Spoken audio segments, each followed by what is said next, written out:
We eat too much salt. The recommendation is 2,300 milligrams a day, and most of us get 2 or 3 times that.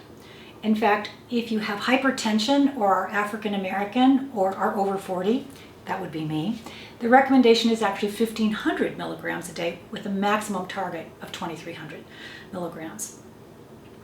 Now, 75% of the sodium in our diets comes from packaged and processed foods, while only 10% is inherently present in the foods that we eat.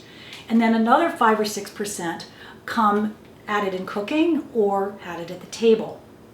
So you can kind of begin to see that if you dial back those processed packaged foods and rely mostly on whole fresh foods, you can still afford to add some salt to your diet without going overboard.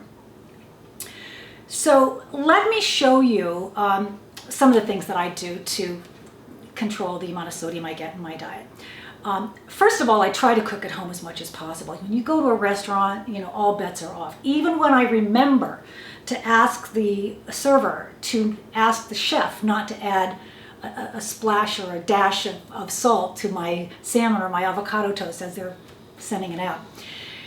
So the other thing that I do is I use kosher salt, because the salt in the salt shaker is very dense, whereas these crystals are flaky and large and hollow, so you get half as much sodium by volume. Secondly, I'm going to show you 4 recipes. They will be included in the transcript below this video of things that I kind of make on a daily basis that I think make a pretty big difference. One of those is a soup. At least once a week, I make a puree of a vegetable soup. So I just chop up my asparagus. It's usually asparagus. I like it. Chop it up with olive oil, saute it with olive oil and onion, and then I puree it in the blender with some chicken stock. And I always use the low sodium chicken or vegetable stock, either one. And the bonus of that is that you also get a good dose of potassium. And potassium helps to work against the sodium so that you help to prevent hypertension. And then salad dressing, I make my own. You can very easily drizzle your greens with olive oil and then a little bit of vinegar or just lemon and then a tiny bit of salt, and that works beautifully. But usually I use my little mini food processor, and I'm going to give you that recipe. I have a little Dijon mustard, which is salty, but again, I account for that, and lemon and garlic, and that's an easy one too. And then making your own marinara sauce. I don't always do it, but I do have a recipe that someone gave me that's Frank Sinatra's marinara sauce. So you got to check it out. But I use these Italian tomatoes, which are 40 milligrams of sodium per half cup, as opposed to 400 milligrams from a bottled marinara sauce. Really salty. And then bread.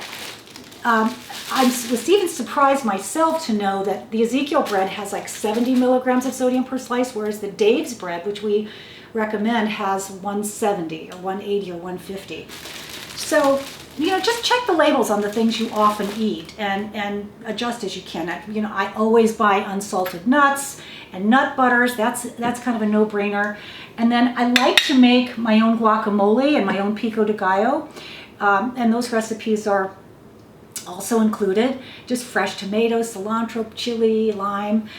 And then, have you seen these caramel chocolate with added salt? I mean, come on. Or the ice creams with added salt? Please, don't buy that stuff. And then finally, if I'm forgetting anything, water. So if you drink enough water, you can mitigate the effect of salt on your blood pressure.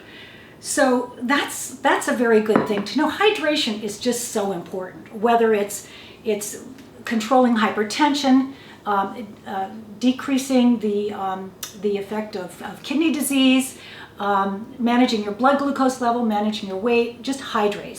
So check your urine to make sure it's clearish or light colored, and you know how to do that. So listen, sodium guidelines are one of the most important and yet also one of the most ignored nutritional guidelines.